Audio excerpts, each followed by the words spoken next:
अस्सलाम वालेकुम साथियों, कामरान यूबी वॉर सेल में एक बार फिर हाजिर। वॉर सेल में आज बहुत सारी अपडेट, जिसमें सबसे पहली अपडेट ये कि अभी रिसेंटली हमने व्लॉग में डिस्कस किया था रिगार्डिंग रूस, क्योंकि एक चीज़ है, इसराइल ने चाहा कि वो ये जंग खित्ते में फैले और ये फैलने जा रही है और फैल भी चुकी है, और इसराइल ने बहुत सारे लोगों को टंगवा दिया है, जिसमें अमेरिका ख़ास तौर पे। इन्होंने एक हमला प्लान किया और हमने पूरी डिटेल लास्ट व्लॉग में दी, और रूस में इन्होंने मॉस्को में हमला करवाया एक म्यूज़िक कंसर्ट पे।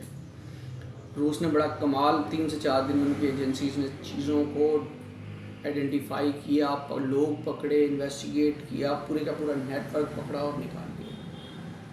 अब रूस बदला लेने जा रहा है। रूस ने डायरेक्टली कहा है कि वो अब इनके जो उनके पास रिपोर्ट्स आई हैं, जो इन्वेस्टिगेशन जिसका प्यूटिन इंतज़ार कर रहा था, वो तकरीबन कंप्लीट हो चुकी है, और उन्होंने डायरेक्टली कहा है कि इसके अंदर यूक्रेन का चीफ इन्वॉल्व है, इंटेलिजेंस चीफ, हम उसको नहीं छोड़ेंगे, ज़ेलेंस्की को हम नहीं छोड़ेंगे, क्योंकि डेफिनेटली उन्होंने ऑफिशियल्स को मारने की डायरेक्ट धमकी दे दी है।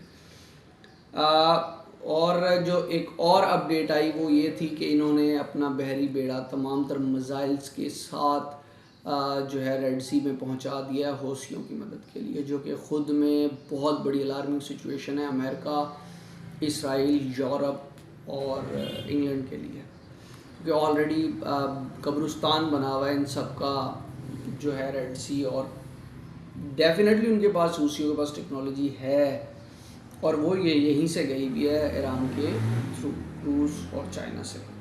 अब रूस डायरेक्टली कूदा है।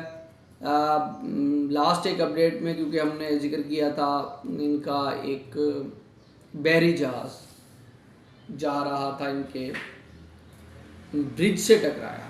अब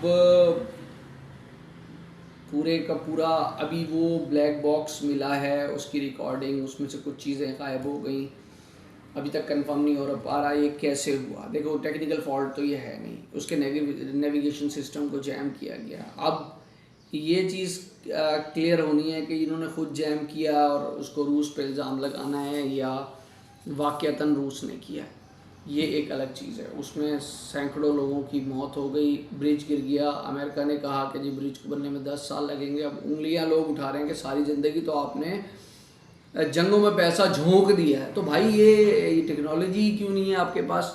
चाइना तो ये चंद महीनों में, अगर ऐसा कुछ हो जाता तो इतने बड़े बड़े ब्रिज तो चंद महीनों में बना देता है। दूसरी तरफ ज़ाहिर बात है, इलेक्शन आ रहे हैं, ये वाले मामला, क्राइम रेट अमेरिका में बहुत ज़्यादा बढ़ा हुआ है, लोग बहुत ज़्यादा जो है अमेरिका के लोग परेशान हैं बाइडेन से।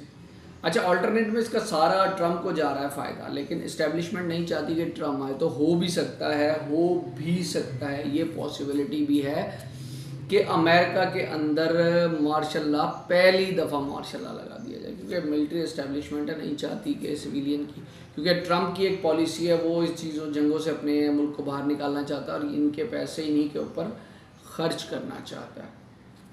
तो एक अपडेट तो ये थी। रिसेंटली अपडेट ये आई कि 1700 हमले साइबर किए हैं रूस ने। 1700, एक दो नहीं, 1700। मतलब उन्होंने क्या किया कि इनके नेविगेशन सिस्टम जहाज़ों के, जो इनके जहाज़ मूव कर रहे थे, उनके जैम कर दिए। अब उससे क्या हुआ कि ये तो पूरे के पूरे उसमें यूरोप में, अमेरिका में, इजराइल में खलबली मच गई कि ये वो टेक्नोलॉजी का एक नज़ारा करा दिया है रूस ने, कि जिसने पैरों तले से ज़मीन निकाल दी है पूरे यूरोप, अमेरिका और इसराइल के, कि अगर ये मामला हुआ, इन पे अगर हमला करते हैं और ये हमारे नेविगेशन सिस्टम, जीपीएस सिस्टम्स को जैम कर देते हैं, तो हमारे जहाज़ तो उनको तो रास्ता ही मालूम नहीं होगा, क्योंकि जब ऊपर जहाज़ जाता है वो नेविगेशन सिस्टम पे ही चल रहा होता है, ऊपर तो कुछ नज़र नहीं आ रहा किसी का, जो कंट्रोल टावर से जो या उनका रास्ता मुनक़ता हो जाता है। लाइक अभिनंदन, जब लास्ट आपने याद होगा आपको, फरवरी के अंदर अभिनंदन का जहाज़ आया था, उसको ईएमपी के थ्रू उसको जैम किया गया था, उसके सिग्नल्स को, और वो एलओसी क्रॉस कर गया था, और फिर उसको यहाँ पे जो मौजूद हमारे जहाज़ उन्होंने गिरा दिया था। तो ये एक बेसिक्स है। अब इसके अंदर उनके तमाम तर बहरी जहाज़ भी हैं, उनके हवाई जहाज़ भी हैं, उनके एयरक्राफ्ट कैरियर्स और एयरक्राफ्ट भी हैं, उनके फ़िज़ाइया के तैयारे भी हैं। अच्छा, दो किस्म के सिस्टम होते हैं, एक तो जैम करता है, एक वो है जिससे इनके इंजन वगैरह सब कुछ बंद हो जाता है, अपने कंट्रोल में ले लिया जाता है, और अगर ऐसा हो जाए तो फिर ये सारी चीज़ें फ्री फॉल होकर गिरना शुरू हो जाती हैं। इस टेक्नोलॉजी को देख के अमेरिका सटपटा गया है। ज़ेलेंस्की ने अपने फॉरेन मिनिस्टर को इंडिया भेजा है कि वो रूस से बात करे कि वो टेबल टॉक पे आ जाए, पर रूस ने बदला ज़रूर लेना। अगर वो बदला, प्यूटन कभी भी ऐसा नहीं करेगा कि वो बदला ना ले, वो लाजमी लेगा। अगर वो बदला नहीं लेता तो ज़ाहिर बात है इनकी ये शेर हो जाएंगे, ये और ज़्यादा हमला करेंगे। इन्होंने गेम की थी कि हम इसका हमला करेंगे और दाइश पे इल्ज़ाम लगा के कहेंगे देखो हम कहाँ तक तुम्हें बर्बाद कर सकते हैं, लेकिन वो उनकी पूरी कहानी उल्टी पड़ गई इनके ऊपर और इनके लोग पकड़े गए और उनके मामला खुल गए और प्यूटन ने डायरेक्टली नाम लेके लोगों को हिट करने जा रहा है। ज़ेलेंस्की के जान खतरे में है,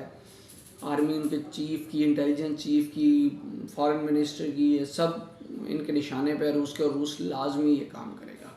ये अब तक की बड़ी क्लासिक अपडेट्स आई थी रिगार्डिंग जो है इसराइल, अमेरिका, फ़लस्तीन, क्योंकि ये फ़लस्तीन से जंग शुरू हुई थी तो रूस अब इसके अंदर डायरेक्टली इन्वॉल्व हो गया। इन्होंने रूस से पंगा लेके बहुत ज़्यादा मामला ख़राब कर दिए। ये थे कि अब तक की अपडेट। वॉर सेल के अगले सेगमेंट, अगले वीडियो में इंशाल्लाह हम नई अपडेट्स के साथ हाजिर होंगे। वीडियो पसंद आई तो लाइक करें, शेयर करें, कमेंट सेक्शन में अपनी राय का इज़हार ज़रूर कीजिएगा। मुझे दीजिएगा इजाज़त, अपना रखिएगा बहुत सारा ख्याल। अल्लाह हाफिज़।